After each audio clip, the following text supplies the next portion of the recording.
الحلقات القادمة. لكن إخواننا ضباط الشرطة الملتحين هاتفونا كثيرا وأوصلوا إلينا رسائلهم بأنهم قد غدر بهم وتخلى الدعاة والعلماء والسياسيون عنهم، ولا حول ولا قوة إلا بالله. هذه القناة المباركة قناة الرحمة عقدت معهم عدة لقاءات، وكان لي معهم مداخلات مع أخونا عمر الحنبلي حفظه الله، وأنا عملت هنا لقاء 4 أو 5 محاضرات كان عنوانها بين المظاهر والمخابر، كانت في الدفاع عن المظهر الإسلامي، ارجعوا إليها. لكن إخواننا ضباط الشرطة خدوا 3 أحكام من القضاء أن يرجعوا شغلهم، وما زالت وزارة الداخلية تكسر أحكام القضاء، تكسر أحكام القضاء. الوزارة المنوط بها تنفيذ أحكام القضاء هي اللي بتكسرها. يعني لما الناس تكسر أحكام القضاء ملهاش حجة، لأن وزارة الداخلية مش على رأسها ريشة عشان تكسر أحكام القضاء بعودة الضباط الملتحين وتيجي تطبق علينا بالقوة، وأنا بدعو الناس كلهم، أقول لهم لما يجي لك حد وحدة تنفيذ قول لهم لما تنفذوا عندكم الأول بتعالوا ينفذوا علينا، ده رقم 1.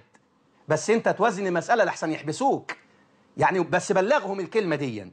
فأنا بقول لضباط الشرطة حاجتين الملتحين، وما زلت مناصر لهم في قضيتهم، بقول لهم معلش في الكلمة اللي جاية، سامحوني يا ضباط الشرطة يا ملتحين، سامحوني، احلقوا لحاكم فلا حول ولا قوة إلا بالله، تخلوا عنكم كلهم.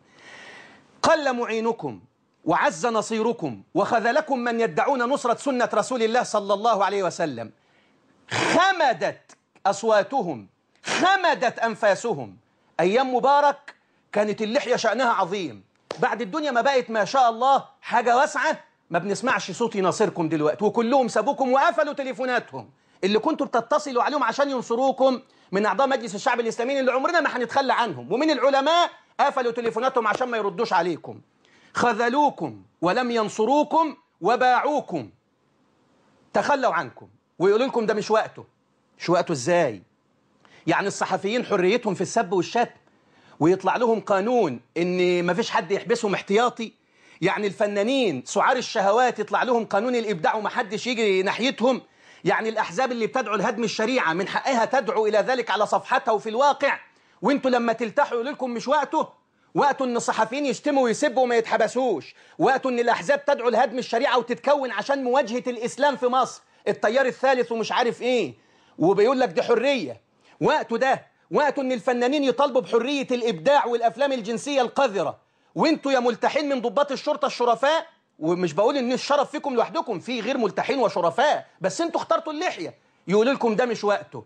الدنيا كلها وقته ان هي تعمل اللي هي عايزاه، واللي عايز يعمل حاجة في الإسلام مش وقته. وبعدين يقول لك اصل وجودكم في وزارة الداخلية فتنة، وجود الضباط الملتحين في وزارة الداخلية فتنة، يبقى وجود الرئيس مرسي في الرئاسة فتنة، يبقى بلا اعزل مرسي بقى. يبقى ورئيس الوزراء هشام قنديل ملتحي برضه لحية خفيف فتنة. يبقى الدكتور عماد عبد الغفور اللي هو اختير مساعدة لرئيس الجمهورية من جملة المساعدين فتنة لأنه لحيته قد كده. يبقى الدكتور بسام الزرقاء عضو حزب النور ومش عارف ايه في الأمانات اللي في عضو اللي في اللجنة اللي هتشارك الرئيس في الاستشارات فتنة. يبقى المستشارون وهم كثيرون الذين يلتحون، عشرات بل مئات المستشارين ملتحين لحى قد كده ولحى خفيفة. يبقى المستشارين في القضاء وعلى منصة القضاء فتنة.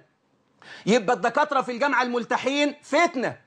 يبقى اعزلوا كل دول بقى، بدءا من مرسي ورئيس الوزراء والدكاترة والمستشارين. جت عند ضباط الداخلية اللي معادنهم مش لاقيين ياكلوا هم ولا عيالهم، فأنا بقول لهم احللوا حاكم، خلاص باعوكم وتخلوا عنكم.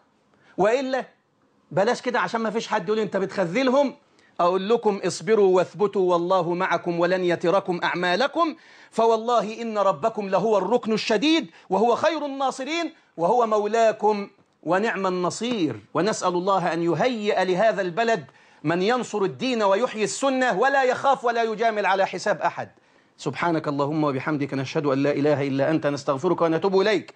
وصل اللهم على نبينا محمد وآله وصحبه وسلم.